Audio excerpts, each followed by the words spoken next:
That's just Oscar Isaac. I know, it's funny. We don't usually talk about Oscar movies. All right, guys, here we are to watch the trailer for the movie The Promise. And here we are to give you a reaction. It's a movie-ass movie. That is a movie.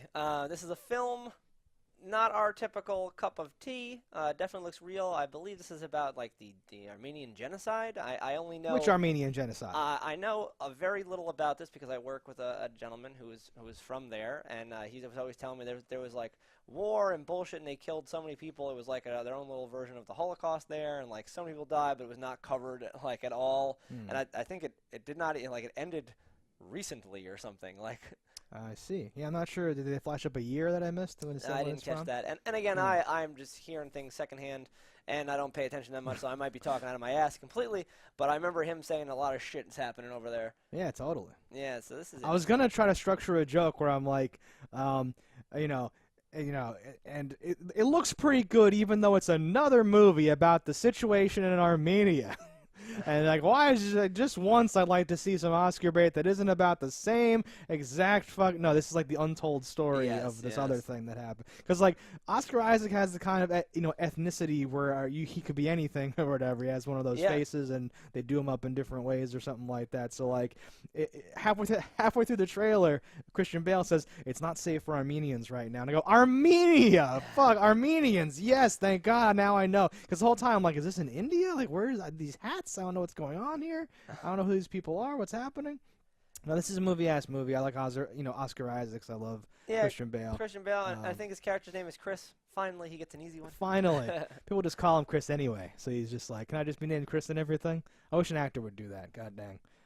No, this looks heavy. This looks like what it is. Resistance fighting. How can I help? He says eventually. He's a reporter there for the bad thing. Yeah. And they're wrapped up in the bad thing. I'm here reporting on the war. There is no war here. I actually love that. So there'll be some smarmy fucks being like, no, everything is fine. That's what we'll tell them or whatever.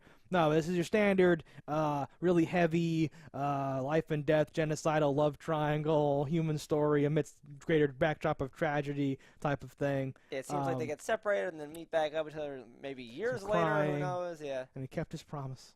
I kept my promise. No, this looks heavy and real and good, and I don't feel like crying, so I'm not going to watch it. Yeah, but, I'm just not. This movie strikes me as something that'll be 2 hours and 43 minutes of, like, movie. I don't got time for that. I'd rather watch an hour and a half of crap. It's sad, but it's totally true. That's what it boils down to. That's truer words have literally never been spoken. Where it's like, oh, did you watch that movie about the woman who, like, works with kids that have this disease, and then she gets the disease, but, like, she doesn't want to get the cure because this kid is dying, and she gives the cure to the kid, and then she dies. I'm like, no, I don't want to watch that movie. What the fuck are you talking about? And then it's, like, winning all the Oscar awards, and I'm like, okay. Can I watch the movie with, like, you're not sure who's a robot, and it's in the future, and it's like, oh, his data is being leaked in the thing. I'll just watch Screamers again. It'll be fine. Honestly. I do that where I'm like, oh, there's these Oscar-winning movies. Yes.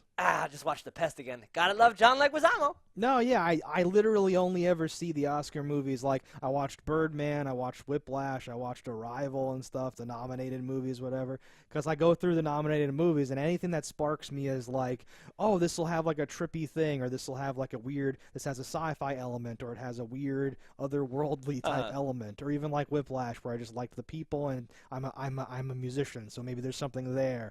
But like, just 2 hours of people crying and like heavy real shit that I could watch the news and get all upset about anyway. I'm just no thank you. No. Two thumbs up. This is probably a great movie. Probably a great movie. If I'm rating the trailer is good. Like, totally. I'd give it a thumbs up on the trailer. Yeah. I will not see this movie. Exactly. Yeah. So until next time, guys, if you want to see a real movie, check this out. We won't, so don't die in a fire. 2 thumbs up. Not recommended at all. Go die in a fire. Wait, no.